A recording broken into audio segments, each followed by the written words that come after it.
আমরা কি সকল মা বোনের কাছে এই ফ্যামিলি কার্ডটা পৌঁছে দিব? না, সেভাবে করছি না, করছি তবে একটু অন্যভাবে।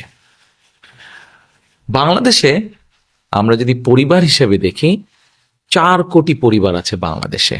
70% মতন গ্রামে থাকেন, 30% মতন পরিবার শহর অঞ্চলগুলোতে থাকেন। আমরা কাজটি শুরু করব পরিবার ভিত্তিক। প্রথমে গ্রাম থেকেই শুরু করব, শহরেরও কিছু কিছু অংশ নেব। যেই শহরের যেই অংশগুলোতে সাধারণত দরিদ্র, নিম্নবিত্ত, নিম্ন মধ্যবিত্ত মানুষ পরিবারগুলো থাকেন, সেই পরিবারগুলোকে দিয়ে।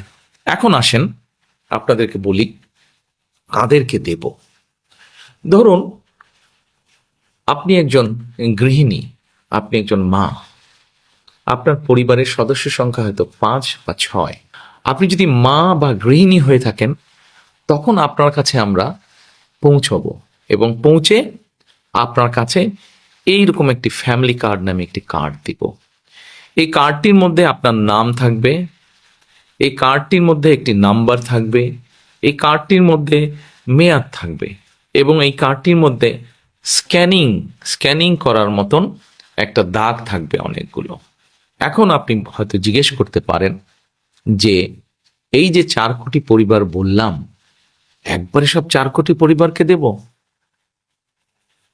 4 কোটি পরিবারকে হয়তো আমরা একবারে সব দিতে পারবো না। আমরা ধীরে ধীরে পরিবারগুলোর কাছে যাব, তবে আমাদের চেষ্টা থাকবে সকল পরিবারের কাছে পৌঁছানোর।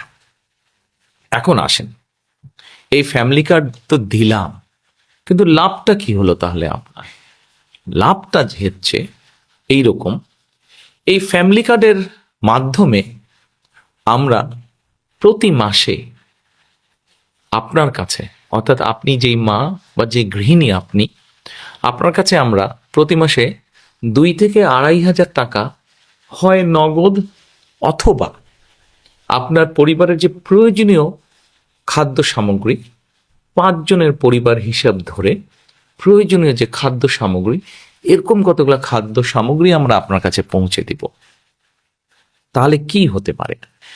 ধরেন আপনার পরিবারের যে 5 জন বা 6 জন ম্যাক্সিমাম, এই পরিবারের ধরেন মাসিক খাবার বা বাজার খরচ, একদম খুব প্রয়োজনীয় বাজার খরচ হয়তো মাসে 5-6 হাজার টাকা।